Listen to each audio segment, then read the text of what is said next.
Cien años de soledad, parte 1.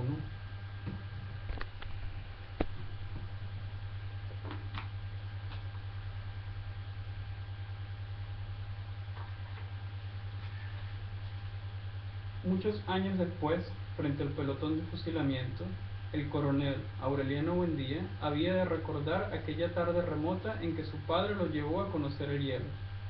Macondo era entonces una aldea de 20 casas de barro y caña brava, construidas a la orilla de un río de aguas diáfanas, que se precipitaban por un lecho de piedras pulidas, blancas y enormes, como huevos prehistóricos. El mundo era tan reciente que muchas cosas carecían de nombre, y para mencionarlas había que señalarlas con el dedo. Todos los años, por el mes de marzo, una familia de gitanos desarrapados plantaba su carpa cerca de la aldea, y con un grande alboroto de pitos y timbales daban a conocer los nuevos inventos. Primero llevaron el imán, un gitano corpulento, de barba montaraz y manos de gorrión, que se presentó con el nombre de Melquíades, hizo una truculenta demostración pública de lo que él mismo llamaba la octava maravilla de los sabios alquimistas de Macedonia. Fue de casa en casa arrastrando 2 lingotes metálicos, y todo el mundo se espantó al ver que los calderos, las pailas, las tenazas y los anafes se caían de su sitio, y las maderas crujían por la desesperación de los clavos y los tornillos tratando de desenclavarse, y aún los objetos perdidos desde hacía mucho tiempo aparecían por donde menos se les había buscado, y se arrastraban en desbandada turbulenta detrás de los fierros mágicos de Melquíades. Las cosas tienen vida propia, pregonaba el gitano con áspero acento. Todo es cuestión de despertarles el ánimo. José Arcadio Buendía, cuya desaforada imaginación iba siempre más lejos que el ingenio de la naturaleza, y aún más allá del milagro y la magia, pensó que era posible servirse de aquella invención inútil para desenterrar el oro de la tierra. Melquíades, que era un hombre honrado, le previno: para eso no sirve. Pero José Arcadio Buendía no creía en aquel tiempo en la honradez de los gitanos, así que cambió su mulo y una partida de chivos por los 2 lingotes imantados. Úrsula Iguarán, su mujer, que contaba con aquellos animales para ensanchar el desmedrado patrimonio doméstico, no consiguió disuadirlos. Muy pronto ha de sobrarnos oro para empedrar la casa, replicó su marido.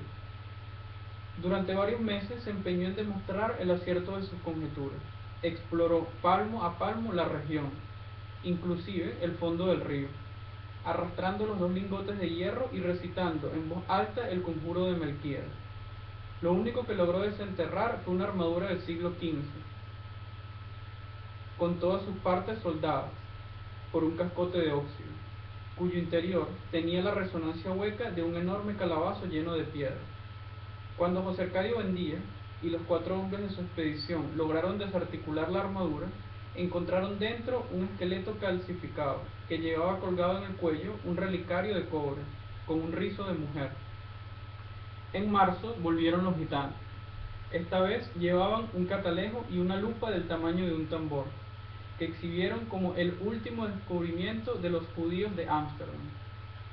Sentaron una gitana en el extremo de la aldea e instalaron el catalejo a la entrada de la carpa. Mediante el pago de 5 reales, la gente se asomaba al catalejo y veía a la gitana al alcance de su mano. La ciencia ha eliminado las distancias, pregonaba Melquíades. Dentro de poco el hombre podrá ver lo que ocurre en cualquier lugar del planeta, sin moverse de su casa. Un mediodía ardiente hicieron una asombrosa demostración con la lupa gigantesca. Pusieron un montón de hierba seca en mitad de la calle y le prendieron fuego mediante la concentración de los rayos solares. José Arcadio Buendía, que aún no acababa de consolarse por el fracaso de sus imanes, concibió la idea de utilizar aquel invento como un arma de guerra. Melquíades, otra vez, trató de disuadirlo, pero terminó por aceptar los 2 lingotes imantados y 3 piezas de dinero colonial a cambio de la luz. Úrsula lloró de consternación. Aquel dinero formaba parte de un cofre de monedas de oro que su padre había acumulado en toda una vida de privación, y que ella había enterrado debajo de la cama en espera de una buena ocasión para invertirlo.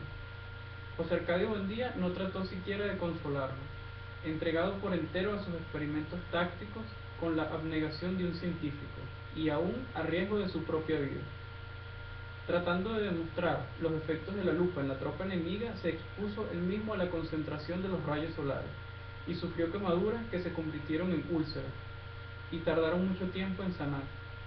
Ante las protestas de su mujer, alarmada por tan peligrosa inventiva, estuvo a punto de incendiar la casa. Pasaba largas horas en su cuarto, haciendo cálculos sobre las posibilidades estratégicas de su arma novedosa, hasta que logró componer un manual de una asombrosa claridad didáctica y un poder de convicción irresistible. Lo envió a las autoridades acompañado de numerosos testimonios sobre sus experiencias y de varios pliegos de dibujos explicativos, al cuidado de un mensajero que atravesó la tierra. La sierra se extravió en pantanos desmesurados, remontó ríos tormentosos y estuvo a punto de perecer bajo el azote de las fieras, la desesperación y la peste, antes de conseguir una ruta de enlace con las mulas del correo. A pesar de que el viaje a la capital era en aquel tiempo poco menos que imposible, José Arcadio Buendía prometía intentarlo tan pronto como se lo ordenara al gobierno, con el fin de hacer demostraciones prácticas de su invento ante los poderes militares y adiestrarlos personalmente en las complicadas artes de la guerra solar. Durante varios años esperó la respuesta. Por último, cansado de esperar, se lamentó ante Melquíades del fracaso de su iniciativa, y el gitano dio entonces una prueba convincente de honradez. Le devolvió los doblones a cambio de la lupa, y le dejó, además, unos mapas portugueses y varios instrumentos de navegación. De su puño y letra escribió una apretada síntesis de los estudios del monje Hermann, que dejó a su disposición para que pudiera servirse del astrolabio, la brújula y el sextante. José Arcadio Buendía pasó los largos meses de lluvia encerrado en un cuartito que construyó en el fondo de la casa, para que nadie perturbara sus experimentos. Habiendo abandonado por completo las obligaciones domésticas, permaneció noches enteras en el patio, vigilando el curso de los astros, y estuvo a punto de contraer una insolación por tratar de establecer un método exacto para encontrar el mediodía.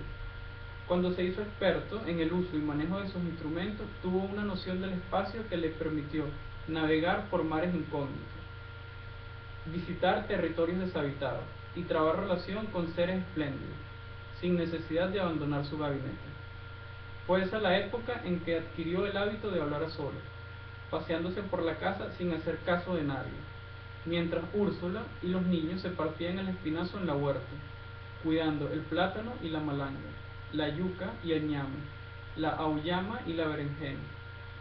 De pronto, sin ningún anuncio, su actividad febril se interrumpió y fue sustituida por una especie de fascinación.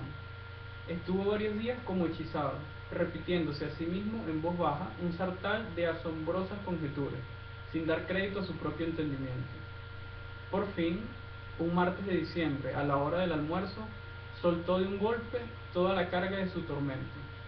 Los niños habían de recordar por el resto de su vida la augusta solemnidad con que su padre se sentó a la cabecera de la mesa, temblando de fiebre, devastado por la prolongada vigilia y por el encono de su imaginación, y les reveló su descubrimiento. La Tierra es redonda como una naranja.